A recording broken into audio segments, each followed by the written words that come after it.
ដោយអភិលក្ខិតសម័យសេរីជោគជ័យថ្ងៃពហុ11រោចរវិលខែអាសាឍឆ្នាំជូតទស័កពុទ្ធសករាជ2564ត្រូ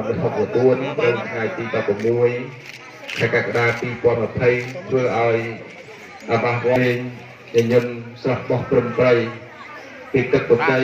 ឬពីទឹកភូមិរបស់យើងមានភាពរីកចម្រើន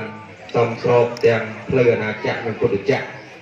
ហើយជាពិសេសគឺការបណ្ដុះបណ្ដាលផ្នែកអប់រំសិលសមាធិបញ្ញានេះមុនមកគូហើយមានដំណើរការដោយសារវត្តវិហាររបស់យើងក៏មានបើកសាលាបាលីដែរគឺជួយសំខាន់គឺពុទ្ធបរិស័ទហើយជួយទំនុកបំរុងដល់ព្រះសង្ឃ1 2 3ព្រះអង្គមានឱកាសដើម្បីមានចិត្ត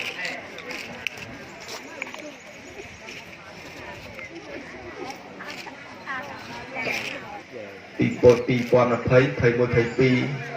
22យើងនឹងបន្តស្វែងរកសមាជិកថ្មីមកបន្តទៀតហើយបើយើងបានសិក្សាចិត្តសុខរហូតបាទអត់មានកម្លាំងបោះសំខាន់ណាកម្លាំងមើលម្នាក់អើយអត់មើលម្នាក់អត់មើលម្នាក់បងអស់មកមក1 2 3 1 2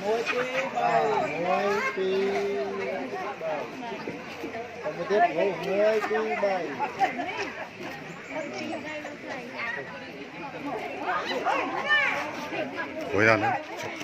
저봐